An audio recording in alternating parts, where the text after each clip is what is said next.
Hi, my name is Kathy Seal and I own the Quilt Patch in Tecumseh, Michigan, and I wanted to share with you today a really cool pattern that I found called Folded Circle Centerpiece by DJ Richards Designs.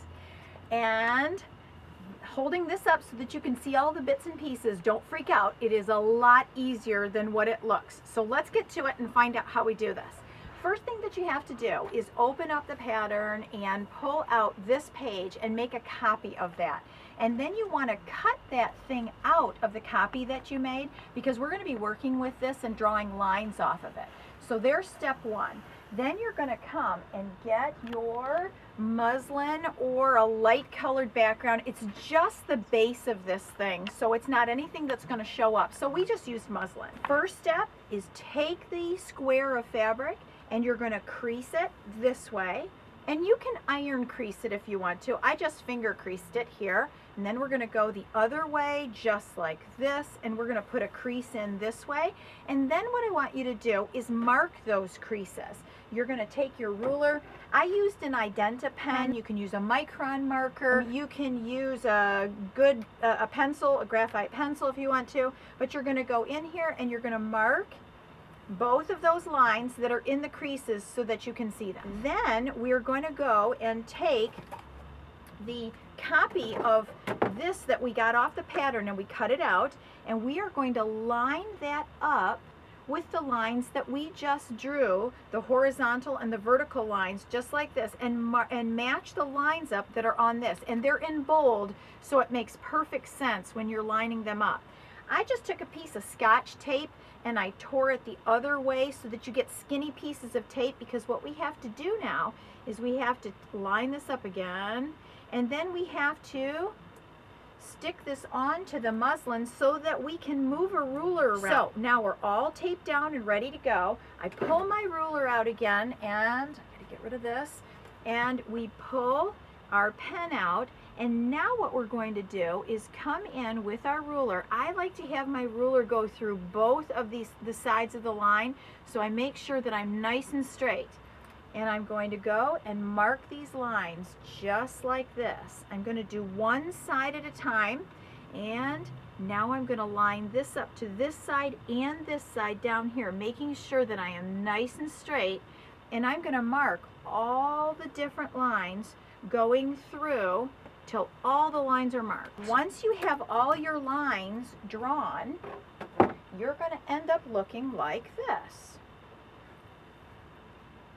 She has it really nicely laid out in the pattern. She has you put a code on every other line, so the ones that are vertical and horizontal get little circles. The ones that are diagonal, she has you mark with little hash marks, and then the ones that are the every other one have little squares on them, so that you have that code to work with when you're working with the pattern. Now that we have the hard work of the project done, now it's time to go in and start having fun. Now we get to start working with the colors. So the colors I chose for this project here, I started with my Christmas print, a really sparkly Christmas. That was the first one that I chose. Then I went in and found a really pretty bright red, and I found a sparkly gold and a cream color, and I got all my colors. And you're going to go in and cut the rectangles according to the pattern. She gives you the number for each round, and she gives you the size, so that's all spelled out really nicely in the pattern.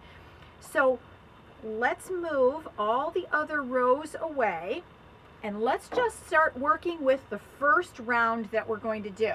So what we're working with right now is just the colors that make the very center of our centerpiece.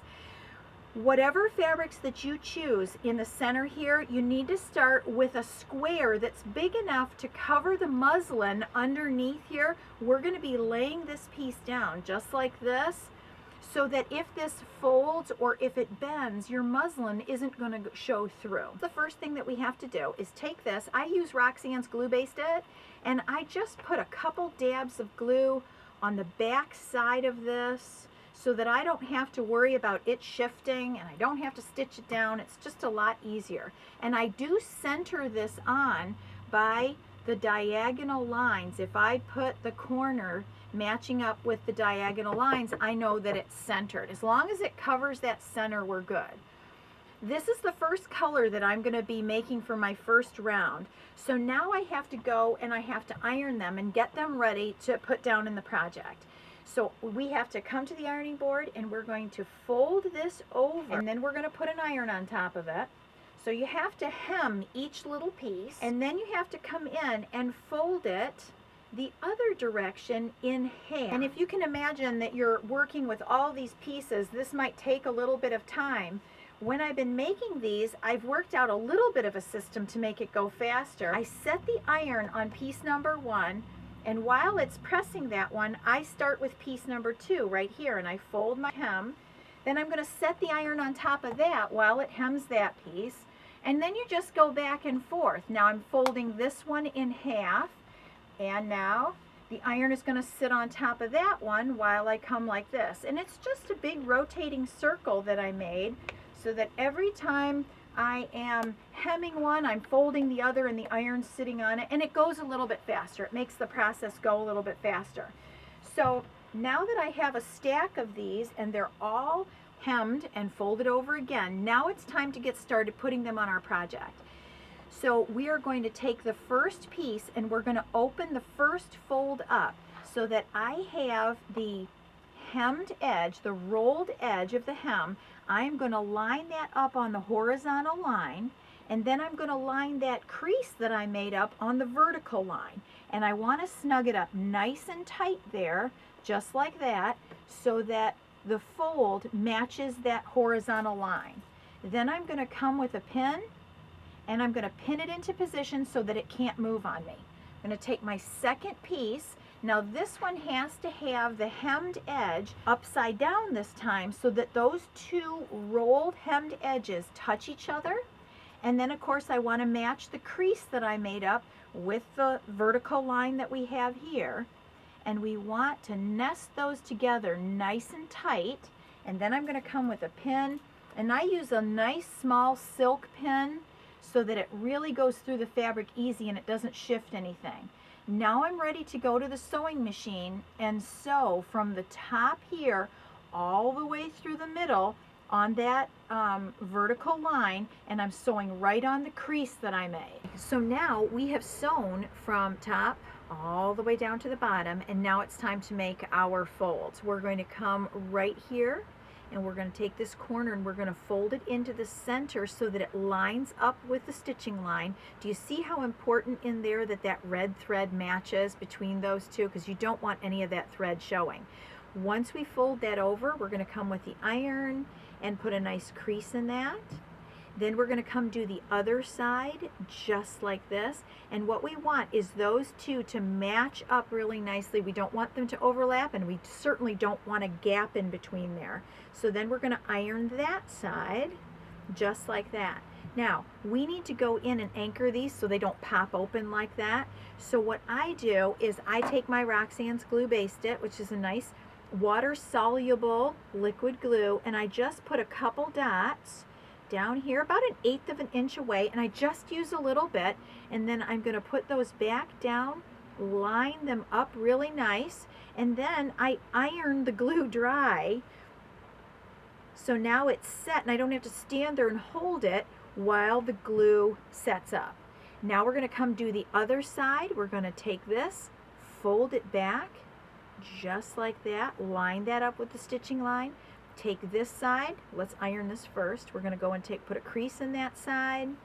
Then we're going to take this side, we're going to fold it down, nice sharp tip, match those up, and then we're going to go and crease that side. Now I'm going to come in with my little dot of glue, just a little bit on each end, and I'm going to put those back again so they line up nicely, and I'm going to set the iron on top. Now we're ready to go and do the other two sides. So I'm going to take one of our folded hemmed pieces, and I'm going to do exactly like we did with these, except going in the opposite direction. So I'm going to line the crease up that I made with the iron. I'm going to line that up with the horizontal line, and then I'm going to nudge this folded edge right up to that vertical line, and I'm going to grab my pin and I'm going to pin that right there so it can't move.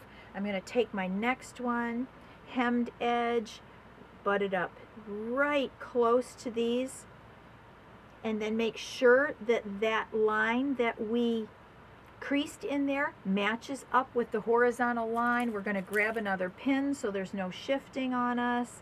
We're going to pin that down. Now I'm going to do the same exact thing as I did before. I'm going to sew from side to side. So now we have sewn from side to side. We're ready to go in. I've already pre-creased these. We're ready to go in with our little dots of glue, just like this on this side and this side. And we're going to come in and we're going to iron this dry. We're going to set the iron right down like this. And I'm going to start this side and get it creased in and fold it into the glue. And now I'm ready to iron that side dry. Now we have a nice creased center and we're ready to start adding the next color. My next color, my color number 2, I've already gone in and I've made my hem and I've folded them in half, and now it's time to line them up with this vertical line. The only difference between doing it here is I don't have this horizontal line to follow anymore. I need to be a ½ inch up from this horizontal line to add the next layer. So I'm going to work with my ruler and I'm going to line this edge of the ruler up with the center, which is the horizontal line. I'm going to keep this piece folded. So I have my hemmed edge and I have it folded over, and I'm going to line it right up next to my ruler so I'm in the same line following the horizontal line a ½ inch up. I'm going to move my ruler. I'm going to flip this open. I'm going to get a pin and pin it right into position. Now on this one, I don't need to go in and do across from each other, doing opposing sides. I can come right here, take my ruler, line it up now, because I'm going to do this side. I'm going to take my piece, I'm going to lay it down just like this, line it up a ½ inch out. I'm going to open it up. That centers the crease that I made with the line that I drew. I'm going to take my pin and I'm going to pin this guy into position so he can't move. I'm going to come down. We're going to go all 4 sides. So now what we're going to do is we're going to start and we're going to sew from the bottom to the top. We're not going to go all the way through. We're going to start here. We're going to stop there.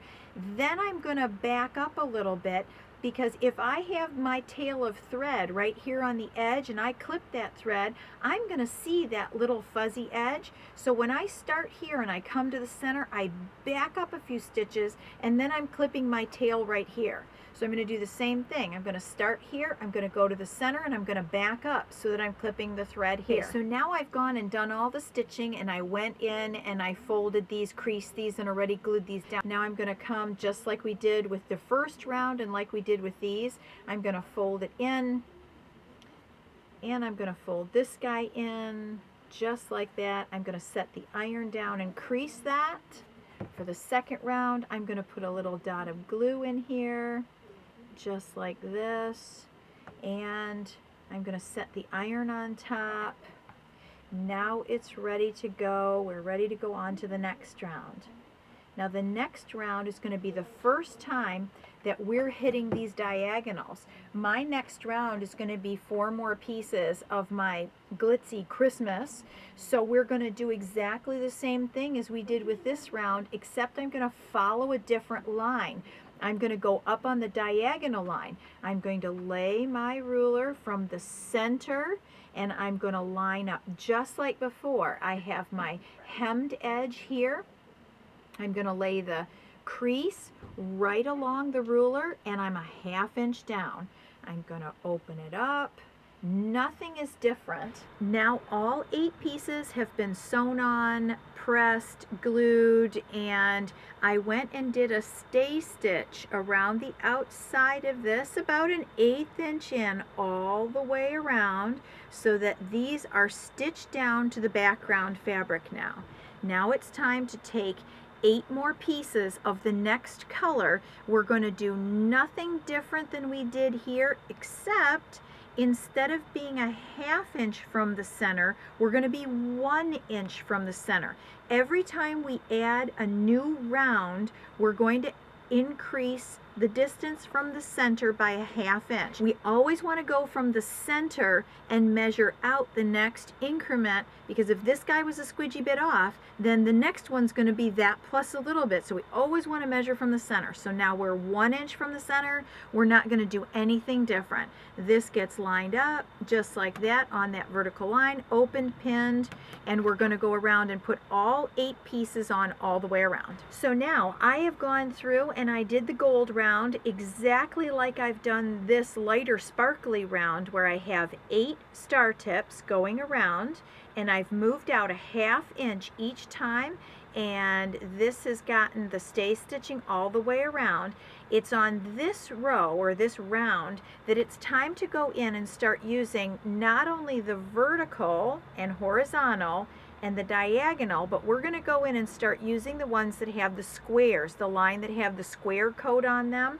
So we're going to flip. We went from 4 tips to 8, now we're going to go to 16. From the center, we're going to line our ruler up on the square, the line that has the square code on it, and we are coming out 1.5 inches, which is exactly what this one was. And now we're starting a new round of star tips, and that's going to be right here in the middle of this. We're doing exactly the same as we've been doing round after round. The folded edge to the 1.5 inches, which is right here. We're laying that on the line that we drew. We're going to flip it open. We're going to put a pin in it, and we're going to move on to the next one. Okay, so we have gone, like we said before, just to recap, we went from 4 to 8. We're going to go 8 this round to 16. And once we get out to the outer bands of our circle, we're actually going to go from 16 all the way up to 32. When you do the last round at 32, I think there are 4 rounds of 32, you're going to be all done. And then all I did was, when I had this and the muslin sticks out on the corners, I went and trimmed it to the correct size in the circular shape. I put in a 100% polyester, just a real lightweight fleece in here, and picked out a nice backing that matched. And then I bound it just like a regular quilt. You have to have bias binding to go around the outside of this. If you have any questions, or if you don't know how to do bias bindings, refer to the worry-free bias binding tutorial that we have to give you lessons on that. So I hope that you have a good time making all kinds of circular table toppers. Thanks for watching.